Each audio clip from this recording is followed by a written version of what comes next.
Professor Dinesh चापागाईले quest नेपाललाई दिनुभएका enlightened भिडियोहरूलाई हामीहरूले अध्ययन गरेर त्यसमा बेस भएर मास्टर ट्रेनर्सहरूले त्यसमा प्रेजेन्ट गर्नुहुनेछ र त्यसमा कमेन्टेटर्सहरूले चाहिँ त्यसलाई कमेन्ट गर्नुहुन्छ र त्यसमा अझ घनीभूत छलफल गरेर हामी आफैमा शार्पन हुने र भएका कुराहरू एसक्युसीका कुराहरूलाई अझ सिक्ने यो अवसरका रूपमा हामीले लिएका छौँ र आज चाहिँ विशेषतः यस कार्यक्रममा मैले धेरै ढिला नगरिकन आदरणीय राजकुमार महर्जन सरलाई म परिचय गराउन चाहन्छु।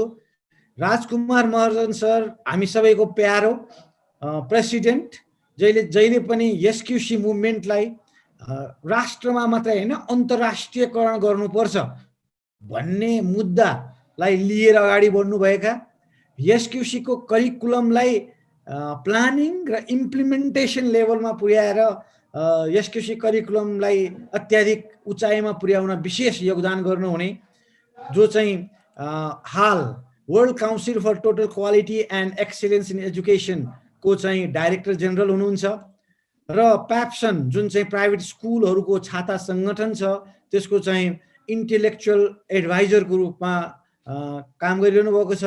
उहाँलाई हामी मोटिभेटर स्पिकर का रूपमा पनि विभिन्न सङ्घ संस्थाहरूले उहाँलाई इन्भाइट गरेका छन् र मैले छोटो रूपमा भन्दाखेरि उहाँ चाहिँ भिजन भएको एडुकेटर, भिजन भएको शिक्षाविदको रूपमा मैले परिचय गराउन चाहन्छु, जसले चाहिँ विगत लामो समयदेखि एउटा स्कुल पनि सञ्चालन गर्दै आउनुभएको छ जुन चाहिँ भक्तपुरमा माउन्ट भ्यू स्कुलको नामले ख्याति प्राप्त छ। यस्ता व्यक्तित्व जो यस क्वेस्ट नेपालको प्रेसिडेन्टलाई हामीहरूले आजको प्रेजेन्टरको रूपमा पाउँदाखेरि हामी ज्यादै खुसी छौँ र म आदरणीय राजकुमार महर्जन सरलाई एसक्युसीको इभोल्युसनको बारेमा आफ्नो प्रेजेन्टेसन राखिदिनु अनुरोध गर्दछु। Let's welcome mister Rajkumar Maharjan, the president of Quest Nepal in the virtual floor. Welcome sir. Thank you Devraj sir. Actually यो मास्टर टक सिरिज 2 दिनेश सरले हामीलाई जुन इन्लाइटेन्ड भिडियोजहरू दिनुभएको छ त्यो भिडियोजहरूको तेस्रो सिरिज भनौँ अथवा तेस्रो सिरिजको रूपमा चाहिँ यसलाई लिउँ र त्यस सिरिज 2 हो तर भिडियो चाहिँ तेस्रोमा आधारित भएर यो इभोल्युसन अफ एसक्युसी र विशेष गरी आज यो एसक्युसीको इभोल्युसनमा अलिकति हिस्टोरिकल मोमेन्टहरू, जस्तै म त 2010बाट एसक्युसीमा बल्ल जोइन भएको होइन, 1999देखिको यो इतिहास भएको कारणले गर्दाखेरि त्यहाँ बिचमा केही कुराहरू छुटेको छ या अथवा चाहिँ मैले भन्दाखेरि त्यहाँ डेटाहरू नमिलेको छ भने पनि यहाँहरूले मिलाइदिनु हुनेछ। निराजन सर हुनुहुन्छ, अगाडिदेखि लाग्नुभएको सुवर्ण सर हुनुहुन्छ, लगायत दिनेश सर आफै हुनुहुन्छ र दिनेश सरसँग म विशेष चाहिँ के अनुरोध गर्न चाहन्छु भने त्यो लगायत त्योसँग चाहिँ इभोल्युसनको सँगसँगै आउने कतिपय कुराहरू मैले चाहिँ केही कुराहरू बढी भने या पुगेन भने पनि यो चाहिँ थपिदिनु हुनेछ भन्ने आशा गर्दछु र देवराज सर आफै पनि सुरुदेखि डाइरेक्ट नदेखिए पनि ब्याकग्राउन्ड यो चाहिँ पर्दा पछाडिको ठुलो पात्र हुनुहुन्छ, सो द्याट उहाँले पनि केही करेक्सन गर्न सक्नुहुन्छ। यहाँनिर यति चाहिँ बढी भयो पुगेन भन्ने कुरामा सबैभन्दा पहिला मैले जति बोल्छु त्यहाँ त्यसमा कमी कमजोरी हुन सक्छन् भन्ने करेक्सन गरेर सुनिदिनु हुन बुझिदिनु हुन भन्दै म आफ्नो कुरा सुरु गर्ने अनुमति चाहन्छु। र यहाँनिर एसक्युसीको विकासक्रम अर्थात् एसक्युसीको इभोल्युसन कसरी भयो भन्ने कुरामा आज यो दिनेश सरले हामीलाई दिनुभएको इन्लाइटेन्ड भिडियोको तेस्रो श्रृङ्खलामा आधारित रहेर मास्टर टक चाहिँ हाम्रो सेकेन्ड श्रृङ्खला हो। यो बिचमा म केही कुराहरू राख्ने अनुमति चाहन्छु। यो सबभन्दा अगाडि म तपाईँलाई चित्रहरू देखाउँछु, सबैले देख्नुभएको चिन्नुभएको होइन, जस्तै ग्रेट वाल देख्नुभएको होला, काष्ठमण्डप देख्नुभयो, ताजमहल देख्नुभयो होइन, त्यसपछि कृष्ण मन्दिर, 55 झ्याले दरबार, सिंह दरबार देख्नुभएको छ। यो हेर्दाखेरि अब आज डिस्कसन गर्ने अर्कै पार्ट छ, देखाउँदैछ चित्र, त्यसै कारण म यसमा धेरै डिस्कसन गर्न चाहन्न, नत्र भने यहाँसँग सोध्दै कुरा गर्न पाएको भए चाहिँ सजिलो हुन्थ्यो। एनिवे यसमा के देखिया छ त भन्दाखेरि एउटा कुनै चिज यो कन्स्ट्रक्सन स्ट्रक्चरहरू देखिया छ जसले हिस्ट्री मेकिङ गरेको छ। त यहाँनिर मैले अब स्टुडेन्ट्स क्वालिटी सर्कलको कुरा गर्नै गर्दाखेरि दरबार र पर्खालहरू देखाउने भन्नुको अर्थ के त भन्दाखेरि पहिला यहाँनिर क्वालिटीका कुरा गर्दाखेरि कुनै यस्ता युग थियो जसले चाहिँ होइन कुनै स्ट्रक्चरलाई एउटा पिक्चराइजेसन गर्थ्यो, यस्तो चिज एउटा बनाउन पाए हुन्थ्यो भनेर चाहिँ भन्थ्यो। राजा महाराजाहरू कस्टमरको रूपमा हुनुहुन्थ्यो। राजा महाराजा अथवा चाहिँ नवाबहरू, धनी चाहिँ साहुहरू, महाजनहरू कस्टमरको रूपमा हुन्थे, अथवा चाहिँ त्यसले उनले चाहिँ केही चिज बनाउनु पाए हुन्थ्यो भनेर एउटा सोच बनाउँथ्यो। तर बनाउने कालीगढहरूले त्यो क्रिएटिभिटी, त्यो पिक्चराइजेसनलाई चाहिँ वास्तविकतामा उतार्थे। भन्नुको मतलब कुनै जमाना यस्तो थियो, त्यसलाई भनिन्छ क्राफ्टम्यानसिपको चाहिँ क्वालिटीलाई क्राफ्टम्यानसिपको एज भनेर मान्दा हुन्छ। र जब 1900 को उसमा आयो, 20औं शताब्दी टच गर्यो भनौँ न, त्यति बेला बल्ल इन्डस्ट्रियल रिभोल्युसन एज मानिन्छ।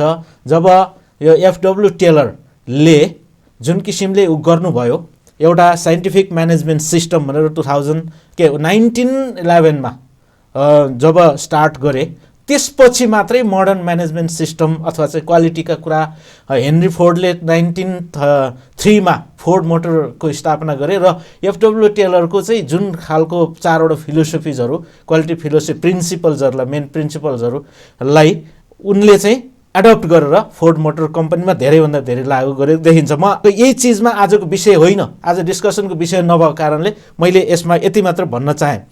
र प्रिन्सिपल अफ साइन्टिफिक म्यानेजमेन्ट भनेर 1911 मा जुन प्रतिपादन गर्नुभयो त्यही। त्यसपछि हुँदै हुँदै अब हामीले केही क्वालिटी गुरुका नाम छुटाउनु हुँदैन जस्तो लाग्छ।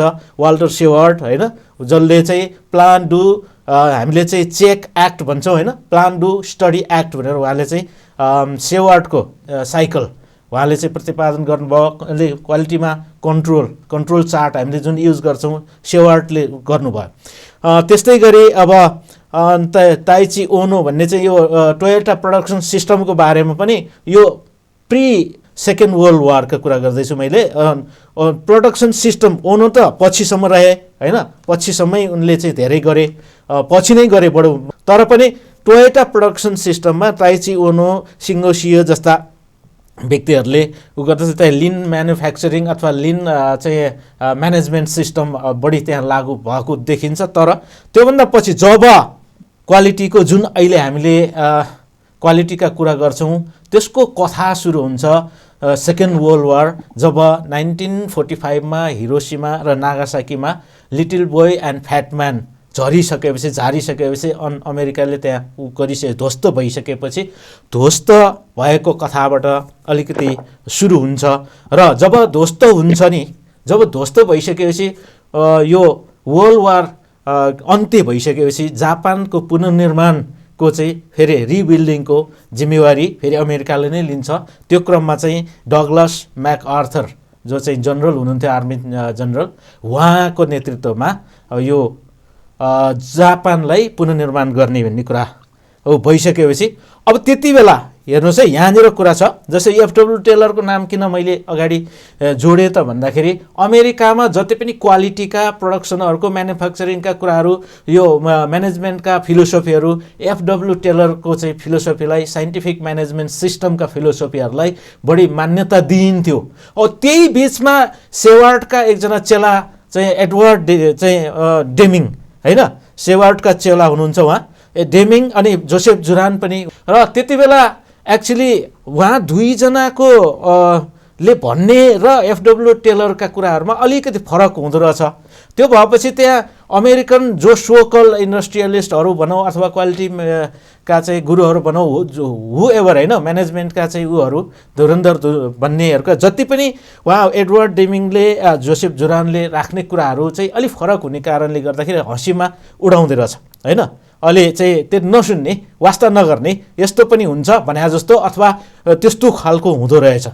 अनि त्यही क्रममा चाहिँ जब जापानको पुनर्निर्माण हुने भनिसकेपछि को जाने कसैले पठाउने भन्ने क्रममा चाहिँ एडवर्ड डेमिङ एन्ड जोसेफ जुरानलाई उता जापानमा पठाउने अथवा जाने मेसो भइसकेपछि उहाँहरू जानुभयो र हन्ड्रेड्स अफ चाहिँ के थाउजन्ड्स अफ त्यहाँ क्वालिटी के प्रोफेसनलहरू अथवा चाहिँ इन्डस्ट्रियलिस्टहरू सबैलाई चाहिँ त्यहाँ कुरा राख्दै जाँदाखेरि अमेरिकनहरूले हाँसोमा उडाए तर जापानिजहरूले चाहिँ एकदम सिरियसली लिएछन्। हेर्नुहोस् है, जो एडवर्ड डेमिङ नै हुनुहुन्छ, उहाँ चाहिँ सेवार्डको प्लान डु स्टडी एक्ट भन्ने चाहिँ साइकललाई उहाँले पछि प्लान डु चेक एक्टको रूपमा चाहिँ हरेक ठाउँमा युटिलाइज गर्नुभयो, सिकाउनु भयो, लागू गर्नुभयो। अनि त्यही पछि गएर यसलाई चाहिँ डेमिङ साइकलको रूपमा यसलाई चिनिन थालियो है। यहाँ चाहिँ मैले फेरि भन्न चाहन्छु, प्लान डु चेक एक्ट हामी डेमिङ साइकल भन्छौँ, तर डेमिङ साइकल चाहिँ सबभन्दा पहिला यसलाई प्लान डु स्टडी एक्टको रूपमा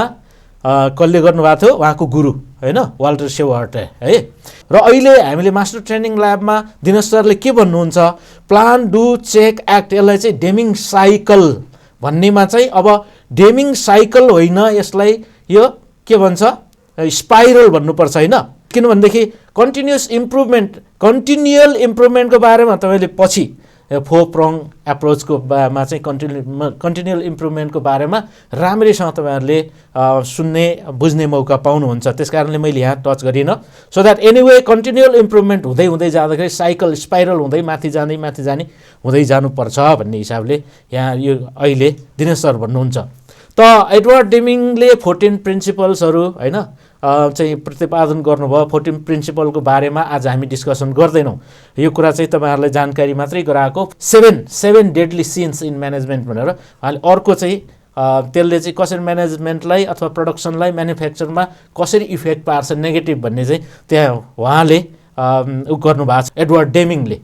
र त्यसपछि हामीले बिर्सिनु नहुने अघि पनि भने जोसेफ जुरान होइन, उहाँ रोमनियन रहेछ बर्न चाहिँ, त्यसपछि अमेरिकन इन्जिनियरको रूपमा उहाँले काम गर्नुभयो। मैले अघि पनि भनिसकेको छु, जब 1951बाट उहाँहरू जानुभयो, जापानमा जानुभयो।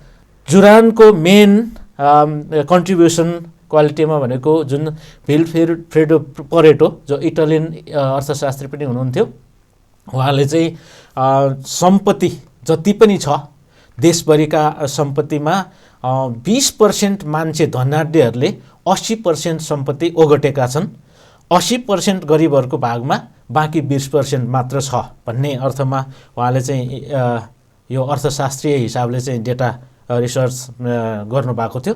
त्यही चिजलाई पछि परेटो प्रिन्सिपलको रूपमा हुँदै गयो र टाइम म्यानेजमेन्टको केसमा पनि 80-20 प्रिन्सिपल भन्न थाल्यो, परेटो प्रिन्सिपल भन्न थाल्यो। यही क्रममा चाहिँ यो जोसेफ जुरानले के गर्नुभयो त भन्दाखेरि यसलाई चाहिँ इफोर्ट रिजल्टदेखि लिएर त्यसपछि जुन उहाँले यो क्युमुलेटिभ फ्रिक्वेन्सी होइन क्युमुलेटिभ लाइन चाहिँ थप गरिसकेपछि यसलाई बार र चाहिँ उसको चाहिँ लाइन ग्राफको मिक्स गरेर परेटो प्रिन्सिपलमा ढाल्नुभयो यो डेटाहरूलाई चाहिँ एनालाइसिस गर्न।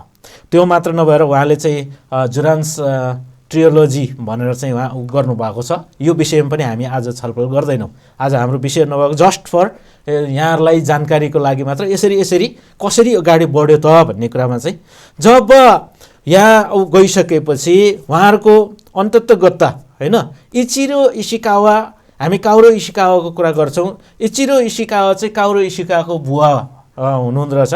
उहाँ त्यति बेला चाहिँ जापानिज गभर्मेन्टमा एउटा राम्रो पोजिसनमा रहेको र इचिरो इसिकावाले काउरो इसिकावा उहाँ पनि क्वालिटी इन्जिनियर भएको हिसाबले चाहिँ उहाँ डेमिङ जुरानहरूसँगको भेटघाट त्यो हुँदै गएपछि त्यहाँ दिनेश सरले हामीलाई सिकाउनु भएअनुसार जानकारी भएअनुसारले के भन्नुहुन्थ्यो भने जस्तै यो दूरसञ्चार क्षेत्रमा सबैभन्दा गाह्रो अप्ठ्यारो अवस्थामा चाहिँ भइरहेकोमा चाहिँ सबभन्दा पहिला चाहिँ दूरसञ्चार क्षेत्रलाई चाहिँ म्यानेज गर्नको लागि काउरो इसिकावाले चाहिँ गर्नुभयो भन्ने कुरा छ। उहाँले 11 प्रिन्सिपल्सहरू काउरो इसिकावा छ, त्यसमा चाहिँ अब कस्टमर फोकस काइजेनिङदेखि लिएर यो 4 मेजर फोकस्डहरू होइन म्यानेज। अब एफडब्ल्यू टेलरले को चाहिँ फिलोसफी अनुसार के हुन्छ, पोस्ट अनुसारको कामहरू चाहिँ बाँडफाँड गर्दै जाने होइन, ठुलो पोस्टमा भएकोले अलिकति प्लानिङ सेक्टरको मात्र दिमाग लगाउने कामहरू मात्र गर्ने,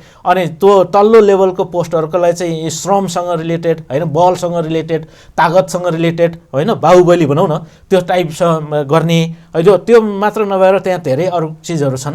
यतापट्टि आएर ठ्याक्कै के कुरा भयो भने त इन्भल्भमेन्ट होइन, कोलाबोरेसनको कुरा आयो।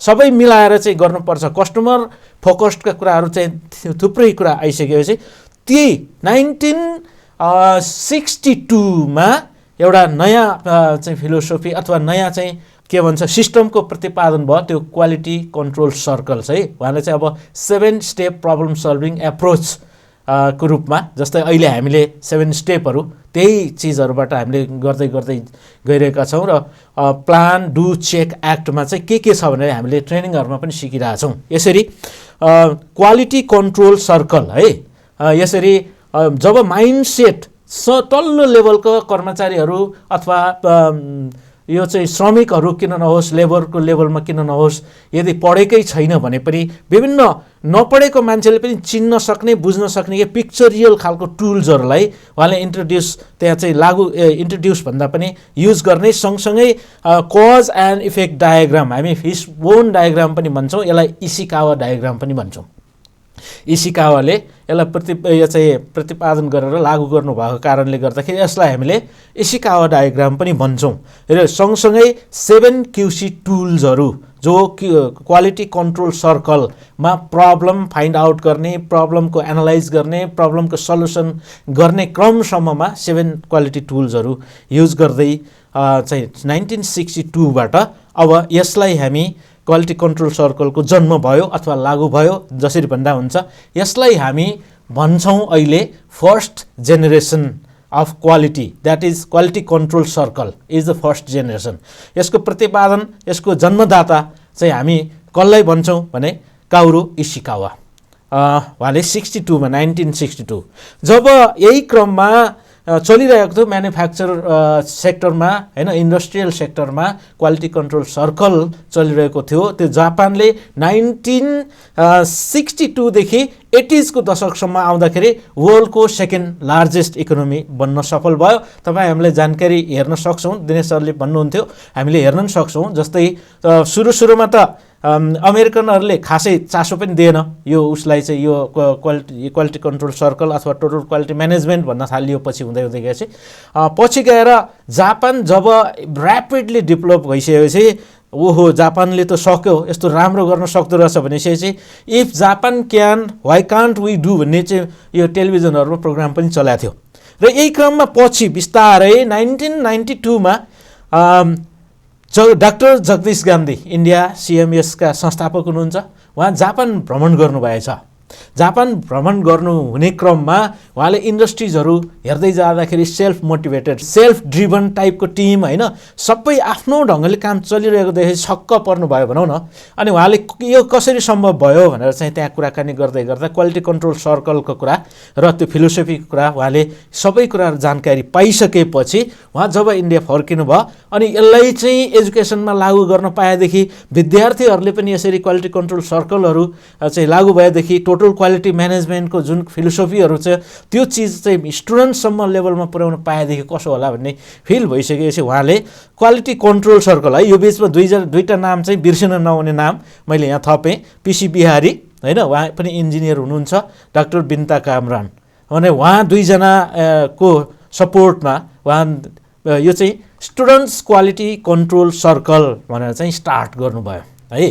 त्यो स्टार्ट गरिसक्नु भएपछि उहाँले सबभन्दा पहिला इन्टरनेसनल फोरममा कहाँ प्रेजेन्ट गर्नुभयो त भन्दा हङकङमा 1994मा हङकङमा यो चाहिँ स्टुडेन्ट्स क्वालिटी कन्ट्रोल सर्कल भन्ने केस स्टडी प्रेजेन्टेसन उहाँले चाहिँ हङकङमा गर्नुभयो। गरिसक्नु भएपछि त्यहाँ विभिन्न वर्ल्ड वाइड क्वालिटी गुरुजहरू उपस्थित हुनुहुन्थ्यो। त्यहाँ चाहिँ डेभिड हचिन्स चाहिँ प्रोफेसर डेभिड हचिन्सले आफ्नै मुखले हामीलाई भन्नुभएको छ कि त्यही क्रममा जब विद्यार्थीले यो प्रेजेन्ट गर्नुभएको देखेपछि, विद्यार्थीले प्रेजेन्ट गरेको देखेपछि उहाँहरूलाई निकै अचम्म लागेर वाइ नट यसलाई चाहिँ इन्टरनेसनल्ली किन नलाने भनेर चाहिँ प्रोफेसर चाहिँ डेभिड हचिन्सले पनि डाक्टर जगदीश गान्धीलाई यो कुरा राख्नुभएछ। यसलाई चाहिँ एउटा इन्टरनेसनल फोरम बनाऊ भनेर भन्नुभएछ।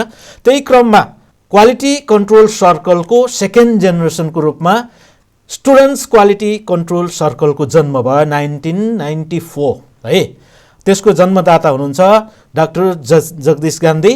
त्यसको यो स्टुडेन्ट्स क्वालिटी कन्ट्रोल सर्कलको मेन पर्पज के हो त भन्दाखेरि enhance quality management of the school through students है। अनि क्वालिटी म्यानेजमेन्टलाई इन्हान्स गर्ने टोटल क्वालिटी म्यानेजमेन्ट नै को क्रममा चाहिँ स्टुडेन्ट्स इन्भल्भमेन्टमा पनि चाहिँ क्वालिटी इन्हान्स गर्ने पर्पजको लागि स्टुडेन्ट्स क्वालिटी कन्ट्रोल सर्कल। तपाईँले धेरैजना इन्टरनेसनल कन्भेन्सनमा भाग लिनुभएको छ। इन्डियाका स्टुडेन्टहरूले जुन चाहिँ केस स्टडी प्रेजेन्टेसन गर्छन् त्यहाँ थुप्रै चिजहरू पर्सनल आफू रिलेटेड भन्दा पनि नेसन रिलेटेड अथवा चाहिँ इन्स्टिट्युसन रिलेटेड अथवा चाहिँ यो गभर्मेन्ट रिलेटेड होइन, सोसाइटी रिलेटेड प्रब्लमहरूलाई मेजर प्रब्लमको रूपमा ल्याएर त्यो प्रब्लमको बारेमा डिस्कसन गरेर त्यहाँ चाहिँ केस स्टडी गरेको तपाईँले पाउनुहुन्छ। किन त भन्दाखेरि तपाईँले यही नै हो डिफ्रेन्ट है। अनि यहाँनिर आइसकेपछि म फेरि अगाडि बढ्न चाहन्छु। World council for total quality and excellence 1999 जस्तो लाग्छ मलाई चाहिँ। त्यसपछि एट द सेम टाइम विश्वभरिका क्वालिटी पर्सनलहरू क्वालिटी गुरुजहरूलाई चाहिँ कल गर्ने क्रममा त्यसपछि अस्ति मात्रै दिनेश सरले एउटा डाक्टर विनिता कामरानलाई लेख्नुभएको मेलमा लेख्नुभएको छ 1999 को जनवरी महिना भनेर लेख्नुभएको थियो। यो डाक्टर विनिता कामरानले गर्नुभएको त्यो कल जसले गर्दाखेरि उहाँ लखनऊमा पुग्नुभयो र वर्ल्ड काउन्सिलको एउटा नेपालबाट प्रतिनिधित्व गर्नुभयो र त्यहाँबाट सुरुवात भयो, बीजारोपण भयो स्टुडेन्ट्स क्वालिटी सर्कलको लागि एउटा प्लेटफर्म भन्ने चाहिँ सरले त्यो आशयमा लेख्नुभएको थियो। सो दिनेश सर जानुभयो शान्ति म्याम सँगसँगै। त्यसपछि चाहिँ जब 1999 मा है सबभन्दा पहिला यो हिमालयन विद्या मन्दिर कालो पुल सुमित्रा सिंह म्याडम हुनुहुन्थ्यो प्रिन्सिपल भनेपछि उहाँ अहिले हामी सामु त हुनुहुन्न। त्यो ठाउँमा उहाँ दिनेश सर आफै हरेक हप्ता चाहिँ धाएर एउटा ओम स्टुडेन्ट्स क्वालिटी सर्कल्सको रूपमा चाहिँ त्यहाँ उहाँ एक्सपेरिमेन्ट गर्नुभयो र सिकाउनु भयो। त्यो first quality circle SQC students quality circle, students quality control circle भन्ने थियो पहिला होइन। त्यसै स्टुडेन्ट्स क्वालिटी कन्ट्रोल सर्कलबाट कन्ट्रोल वर्ड चाहिँ निकाल्नु भयो, ओमिट गर्नुभयो। दिनेश सरले किन ओमिट गर्नुभयो त्यहाँ भने स्टुडेन्ट्स क्वालिटी कन्ट्रोल सर्कलको काम के थियो? स्टुडेन्ट्स मार्फत टोटल क्वालिटी म्यानेजमेन्ट अर्थात् स्कुलको म्यानेजमेन्ट सेक्टरमा सपोर्ट गर्ने, म्यानेजमेन्टलाई हेल्प गर्ने हिसाबले स्टुडेन्ट्स मार्फतमा गर्ने गरी यो स्टुडेन्ट्स क्वालिटी कन्ट्रोल सर्कलको सुरुवात भएको थियो भने दिनेश सरले त्योभन्दा बिल्कुल फरक ढङ्गले सोच्नुभयो र स्टुडेन्ट्स भनेको के हो त, को हो त भनेर भोलि सोसाइटीको लागि, नेसनको लागि, इन्टरनेसनलको लागि, सबै हर सेक्टरको लागि चाहिँ प्रडक्ट भनेको कुनै स्कुलको प्रडक्ट हो भने स्टुडेन्ट हो। स्टुडेन्ट नै प्रडक्ट हो भने स्टुडेन्टको पर्सनालिटी नै त्यो प्रडक्टको क्वालिटी हो होइन। क्वालिटी कस्तोलाई भन्ने त भन्ने कुरामा गइसकेपछि अब स्टुडेन्ट्सको पर्सनालिटी डेभलप गर्ने हो भने पर्सनालिटी डेभलपमेन्ट भन्ने चिजमा त कन्ट्रोल गर्नु ठिक हुँदैन। कन्ट्रोल कति मात्र पर्सनालिटी कति लेभलमा मात्र हुनु पाउने, त्योभन्दा बढी हुन नपाउने भन्ने कुरा कन्ट्रोल त गर्न मिलेन, गर्ने कुरा हुँदैन होइन। सो द्याट यसरी स्टुडेन्ट्स क्वालिटी कन्ट्रोल सर्कलबाट स्टुडेन्ट्स क्वालिटी सर्कलको जन्म भयो। यसलाई हामी third generation of quality control circle भन्छौँ। फेरि म भन्न चाहन्छु यसलाई हामी के भन्छौँ? Third generation of quality control circle है त। त्यसरी अब सरसर्ती हेर्दै जाँदाखेरि तपाईँ हामीले बुझ्नुपर्ने पार्ट तीनटा डेटलाई याद गर्नुपर्छ।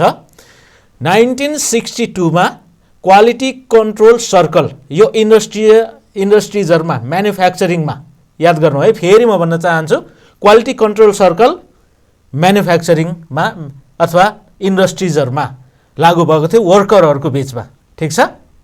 वर्कर त्यहाँ वर्कर भन्नासाथ त्यहाँ म्यानेजर ग्रुप हुनसक्छ होइन, लेबर ग्रुप हुनसक्छ, कुनै पनि हुनसक्छ। त्यसै आफ्नो खालको सेक्टरमा त्यो लागू भयो र प्रोडक्टिभिटी बढाउनको लागि चाहिँ गरिएको हो र त्यसको जन्मदाता भने काओरू इसिकावा। त्यसपछि 1994 स्टुडेन्ट्स क्वालिटी कन्ट्रोल सर्कल यो second generation doctor Jagdish Gandhi उहाँको मेन पर्पज के थियो क्वालिटी यो स्कुलको क्वालिटी इन्हान्समेन्ट चाहिँ स्टुडेन्ट मार्फत पनि स्टुडेन्ट्सहरूलाई पनि इन्भल्भ गराएर स्कुलको क्वालिटी इन्हान्समेन्ट गर्न चाहिँ को लागि त्यो मेन पर्पजमा लागू गरिएको कारणले students quality control circle 1999 experiment भए तापनि त्यसलाई फर्मल्ली 2005 मा चाहिँ फर्मल्ली यसलाई चाहिँ अब स्टुडेन्ट्स क्वालिटी सर्कल्स भनेर यसलाई दिनेश सरले प्रभोग गर्नुभयो फर्मल्ली है। त्यसलाई चाहिँ हुन त 1999 देखि नै प्रभोग गर्नुभएको तर 2005 मा आएपछि इन्स्टिट्युसनलाइज भयो सो द्याट 2000 यो चाहिँ 5 लाई फर्मल्ली मान्नुहुन्छ दिनेश सरले तर हामीले चाहिँ 1999 बाटै यो सुरुवात भइसकेपछि why not to tell third generation of QCC भनेर चाहिँ त्यही बेलादेखिलाई किन डेट नलिने भन्ने चाहिँ हामी अझै पनि एज द दिनेश सरको चेलाको रूपमा हामीले यो हाम्रो अधिकार हो भन्न चाहिरहेका छौँ। त 2003 मा गइसकेपछि मैले छुट्न नहुने एक दुईवटा नामहरू इन्क्लुड गर्न कोसिस गरेको छु। नारायण प्रधान जो कि काठमाडौँ युनिभर्सिटी हाई स्कुलको प्रिन्सिपल हुनुहुन्थ्यो त्यहाँ वाइ नट टु स्टार्ट होइन यसलाई को करिकुलरको रूपमा लागू गर्नुपर्छ अब यो त प्रुभ भइसक्यो भनेपछि लागू गर्नुभयो र उहाँ सँगसँगै पछि गएर उहाँले नै मोटिभेट गर्नुभयो र त्यसपछि कोलाबोरेट गर्नुभयो। सँगसँगै फादर लरेन्स मनियार हुनुहुन्छ। 2005 मा आएर first national convention Kathmandu University High School अर्गनाइजरमा बनेर भेन्यू चाहिँ सेन्ट जेभियर्स स्कुल जाउलाखेलमा यो first convention of on students quality circle है फर्स्ट एनसिएसक्युसी 2005 को रूपमा अर्गनाइज भयो। त्यसपछि 2006 मा क्वेस्ट नेपाल अब यसलाई चाहिँ इन्डिभिजुअल्ली यसरी मात्र काम गर्दाखेरि ठिक हुँदैन कोलाबोरेसनमा जानुपर्छ कोलाबोरेटिभ चाहिँ रूपमा काम गर्नुपर्छ भने इन्स्टिट्युसनलाइज गर्नुपर्छ भन्ने हिसाबले 2006 मा क्वेस्ट नेपाल इस्ट्याब्लिस भयो।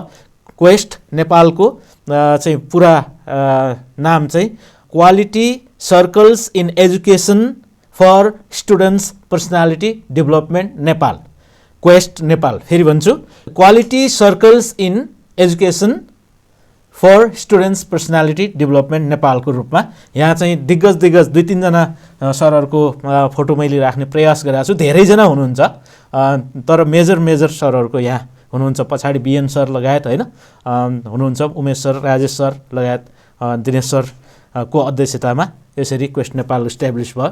2006 मै उहाँले दिनेश सरले एउटा किताब लेख्नुभयो guide to students quality circles and approach to prepare total quality people होइन 2006 मा। तर यो कुरालाई चाहिँ 2008 मा गइसकेपछि वर्ल्ड काउन्सिलले मान्यता दियो वर्ल्ड वाइड स्टुडेन्ट्स क्वालिटी सर्कल्सको लागि गाइड बुक अथवा चाहिँ यसलाई बाइबल भने पनि हुन्छ कुरान भने पनि हुन्छ स्टुडेन्टको होइन गीता भने पनि हुन्छ त्रिपिटक भने पनि हुन्छ वाट एभर स्टुडेन्ट्स क्वालिटी सर्कल्सको मेजर बुकको रूपमा 2008 मा मान्यता दिएको देखिन्छ।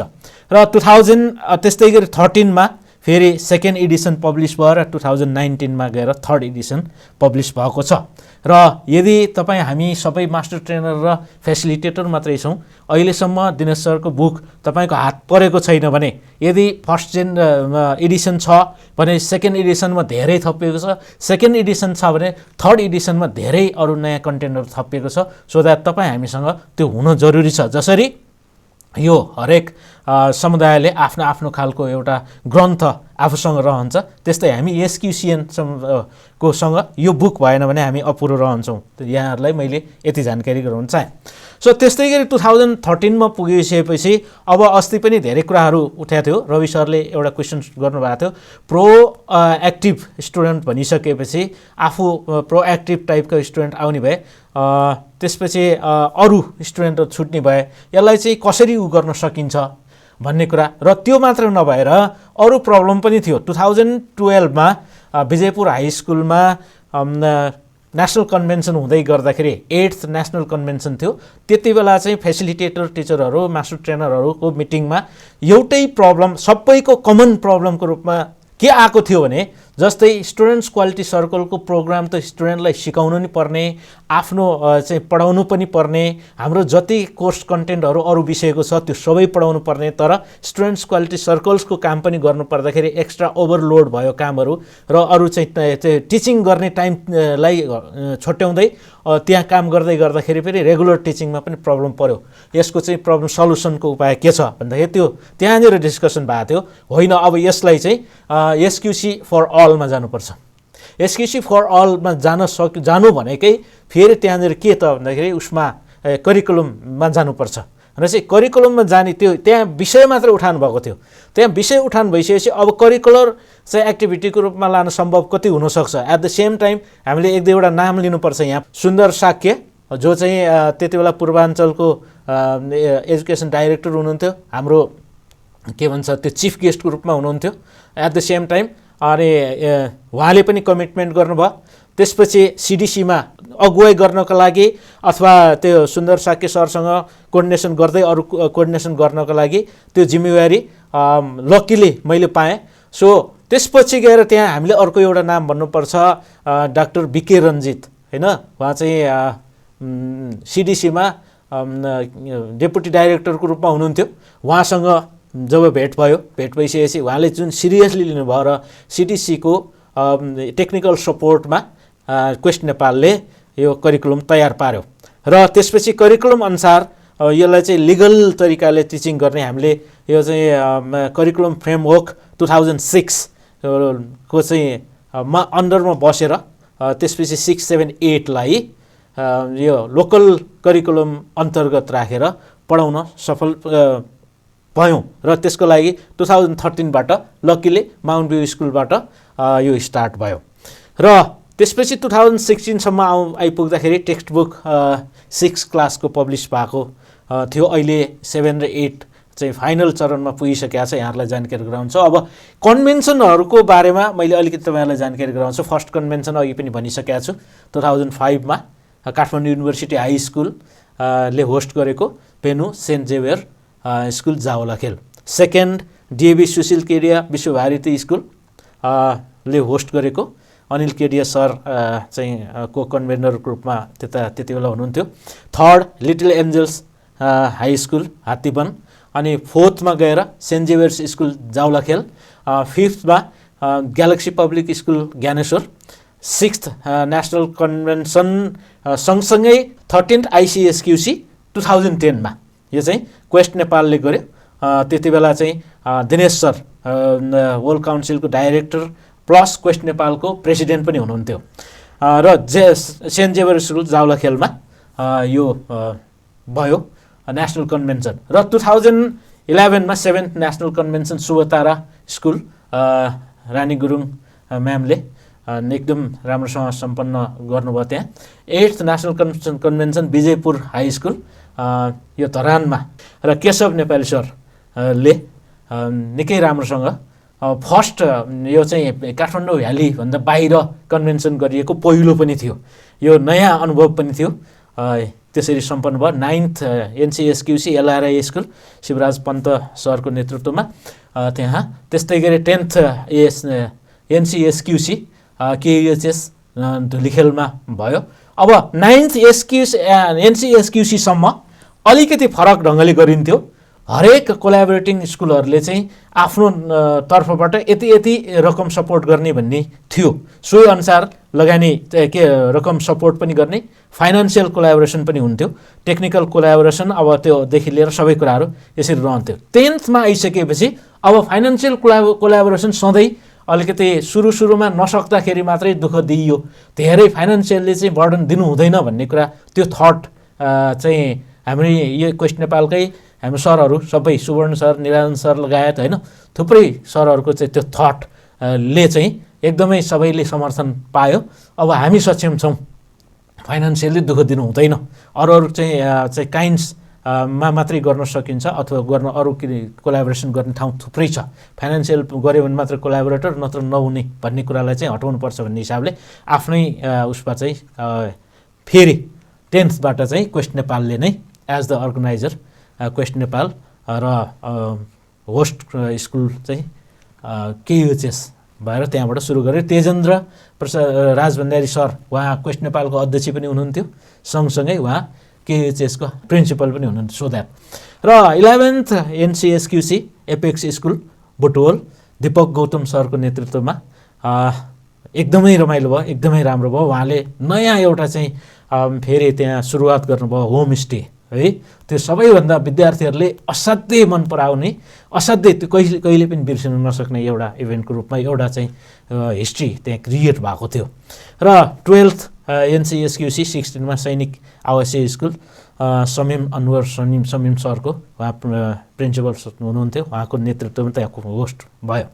त्यस्तै गरी अब यहाँनिर 13th एनसिएसक्युसी लेट मिथिलेश कुमार शाह होइन, डाक्टर मिथिलेश कुमार शाहको मैले यहाँ राखेँ। हुन त डाक्टर सोनु शाह हुनुहुन्छ, त्यस्तै गरी म्याडम हुनुहुन्छ, उहाँको मिथिलेश कुमार शाहको छोरीहरू हुनुहुन्छ।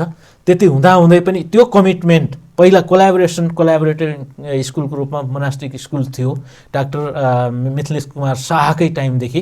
सो द्याट उहाँको सबैभन्दा ठुलो इच्छा भनेको नेसनल कन्भेन्सन मोनास्टिक स्कुलमा गर्ने। सो द्याट त्यो इच्छा परिपूर्ति गर्नको लागि डाक्टर सोनु लगायत त्यहाँ टिमले अथवा परिवार लगायत स्कुलको टिमले निकै राम्रो मेहनत गर्नुभयो र यो जनकपुर नगरी नै एसक्युसीमय भएको थियो। त्यहाँ एउटा छुट्टै खालको एउटा इतिहास कायम भएको छ। र त्यस्तै गरी 14th एनसिएसक्युसी पुनः फेरि ग्यालेक्सी पब्लिक स्कुलमै अब दोहोऱ्याउने होइन, पहिला चाहिँ होस्ट भइसकेको फेरि दोहोरिएको देखिन्छ। र 15th DAB Sushil Kedia Vishwabharati school भएर अब 16th एनसिएसक्युसी प्लस 23rd आइसिएसक्युसी 2020 भनेर चाहिँ हाम्रो नोभेम्बरमा, यो गएको नोभेम्बरमा हामीले नेपालले गर्ने भन्ने अवसर प्राप्त भएको थियो। यो भिजिट नेपाल 2020 सफल पार्नको लागि हाम्रो पनि अलिकति कन्ट्रिब्युसन हुने भन्ने चाहिँ हामी एकदमै दङ्ग परिरहेका थियौँ। तर अनलकिली हामी के भन्नुपर्छ, कोभिड-19ले गर्दाखेरि त्यो सम्भव हुन सकेन। तर 2021 को अक्टोबर 28, 29 and 30 है, तपाईँले नोट गर्नुभयो हुन्छ। अक्टोबर 28 देखि 30 सम्म नेपालमा 23rd आइसिएसक्युसीको लागि डेट फिक्स भएको छ। मैले यहाँहरूलाई जानकारी गराएँ। अब फेरि त्यो काम ह्यापनिङ गराउने जिम्मेवारी पनि हामीलाई आएको छ, यो अवसर पनि हामीलाई आएको छ। यसलाई राम्रोसँग ह्यापन गराउनु पर्नेछ। त अब इन्टरनेसनल कन्भेन्सनको बारेमा म अलिअलि जानकारी गराउँछु। 13th आइसिएसक्युसी 2010 नेपालमा भएको हो। अघि पनि मैले भनिसकेको छु, सेन्ट जेभियर्स हाई स्कुल जावलाखेलमा। हेमन्त सरलाई मैले यहाँ बिर्सिनु नहुने नाम एउटा हेमन्त घिसिङ सर, जुन ढङ्गले उहाँले गाइड गर्नुभयो, मेन्टरिङ पनि गर्नुभयो, यसरी धेरै गर्नुभयो। सँगसँगै हाम्रो निराजन सर, सुवर्ण सर त अल द टाइम है, सुरुदेखिकै हुनुहुन्छ। कुनै पनि नाम सँगसँगै यो इभेन्ट सँगसँगै उहाँहरूको नाम, इभन अब ब्याकमा अघि पनि भनिसकेँ देवराज सर पछाडि बसेर होइन, यो इस्ट्याब्लिस गर्ने विधान बनाउनु लेख्नेदेखि लिएर होइन सबै कुराहरू देवराज सरको कन्ट्रिब्युसन छ। त्यो मैले चाहिँ छुटाउनु नहुने नामहरू मैले यसरी अगाडि बढाएँ। 14th आइसिएसक्युसी सिएमएसमा, 15th मरिससमा, 16th फेरि सिएमएस, 17th किङ्स्टन युनिभर्सिटी युकेमा, त्यसपछि 18th सिएमएसमा, 19th मरिससमा, 20th Sri Lanka, 21st Bangladesh, 22nd CMS. अब 23rd को पालो। मैले अघि पनि भने डेट तपाईँहरूलाई फेरि एकचोटि पुनः स्मरण गराउन चाहन्छु। 28 to 30 अक्टोबर 2021 है, यो चाहिँ ड्यू प्रोग्राम हो हाम्रो लागि होइन। ड्यू टु कोभिड-19 हामीले यो 2020मा गर्न नसकेको।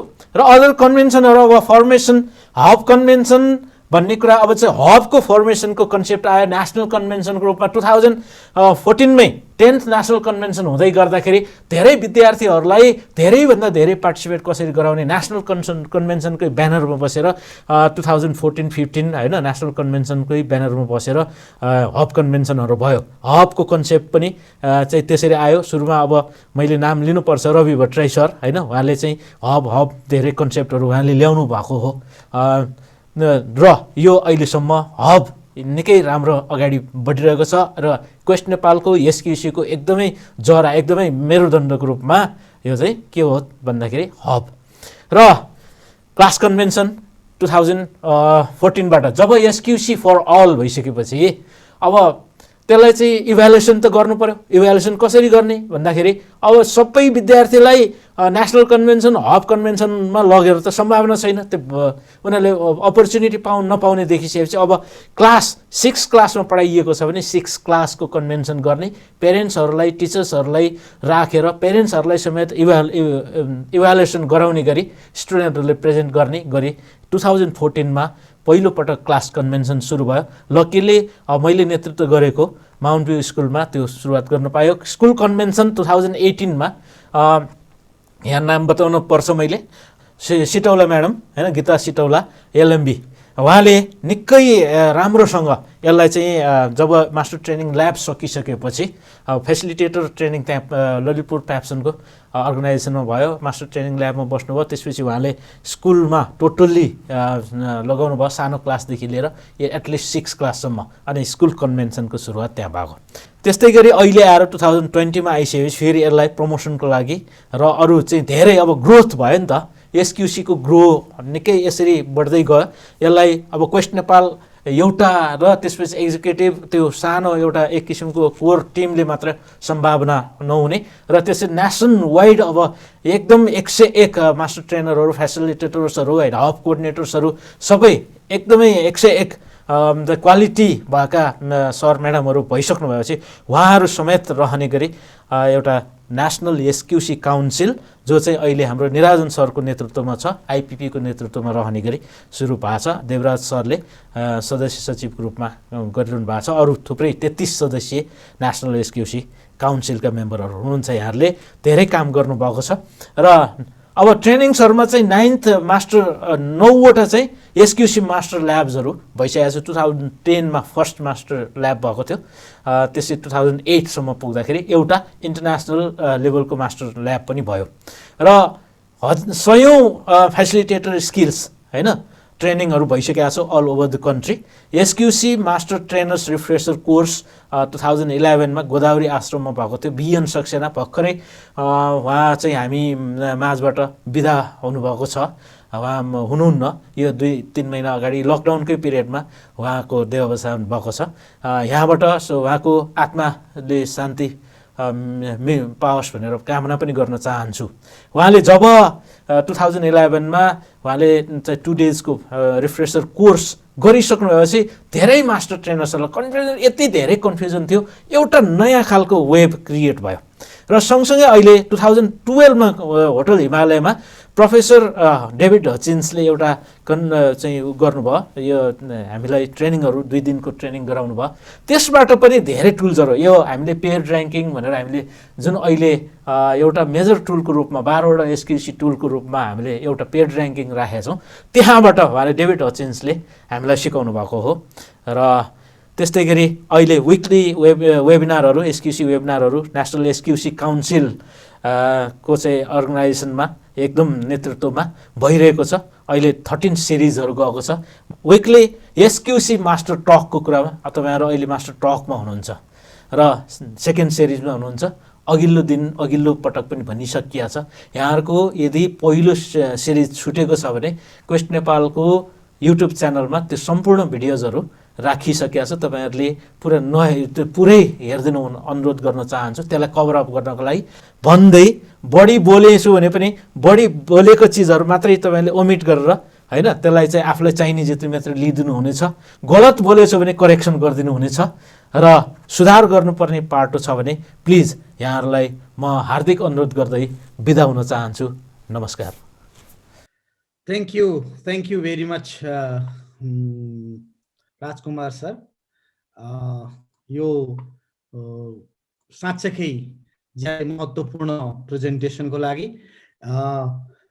वास्तवमा एसक्युसी मुभमेन्ट जुन चाहिँ आज विश्वव्यापी भएको छ, यो मुभमेन्टलाई यसको माइलस्टोन हेर्दाखेरि वी डिड अ लट। हामीले चाहिँ प्रोफेसर दिनेश चापागाईको गाइडेन्समा आजसम्म पनि यसलाई अगाडि बढाउँदैछौँ र यो अभियान हो, यो अभियान निरन्तर रहनेछ। मलाई यो संस्था, यो मुभमेन्ट प्रतिको विशेष महत्त्व, यसको फाउन्डेसन इस्ट्याब्लिसमेन्टको टाइममा जुन किसिमको इन्भल्भमेन्ट मैले पनि राख्न पाएँ। I am proud to be one of the cadre of this awesome movement. So यो मुभमेन्टको यसको लागि विशेष श्रेय आदरणीय founder of Quest Nepal, founder of SQC movement Dinesh Chapagai सरलाई पनि जान्छ। आज राजकुमार सरले यो माइलस्टोनलाई यति राम्रोसँग ब्रिफ गरिदिनु भएको छ। जो पहिलादेखि इन्भल्भ थियौँ, यो सबै कुरा थाहा थियो, त्यसमा केही छ भने यहाँले सोध्न सक्नुहुन्छ। जो चाहिँ पछिल्लो समयमा अलिकति पछि यो मुभमेन्टमा जोइन हुनुभएको छ, अवश्य पनि आजको प्रेजेन्टेसनले तपाईँलाई ज्यादै नै एउटा इन्साइट दिएको छ।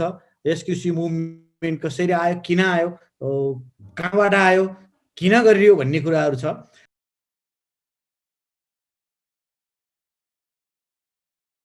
We have two commentators. हामीसँग दुईजना कमेन्टेटर्स हुनुहुन्छ। उहाँहरूले कमेन्ट गर्नुहुन्छ र दुईजनाकै कमेन्टको एकमुष्ट एड्रेस प्रेजेन्टर आदरणीय राजकुमार सरले गर्नुहुन्छ। So I would like to welcome Mr. Khem Bahadur Saru. He is the executive member of the Quest Nepal, also the renowned master trainer, pioneer in the area of the Palpama SQC lai government level बाट establish गराउनलाई खेम सरको ज्यादै नै महत्त्वपूर्ण भूमिका छ। He is the district department chief of Lions Club of district 350-25 B2 Nepal, advisor private and boarding schools organization Nepal province 5.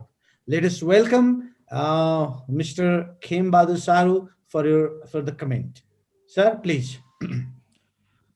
Okay, thank you, the host or master of ceremony, Devraj Ghimire sir, presiding officer this SQC Master Talk program webinar, and respected Guru Dinesh Chapagai, and immediate past President Nirajan sir, all the representatives or dignitaries of Quest Nepal, respected principals, and all the fellow SQCians, सबैलाई म खेम सारू पाल्पाबाट म यहाँहरुलाई हार्दिक नमस्कार गर्न चाहन्छु।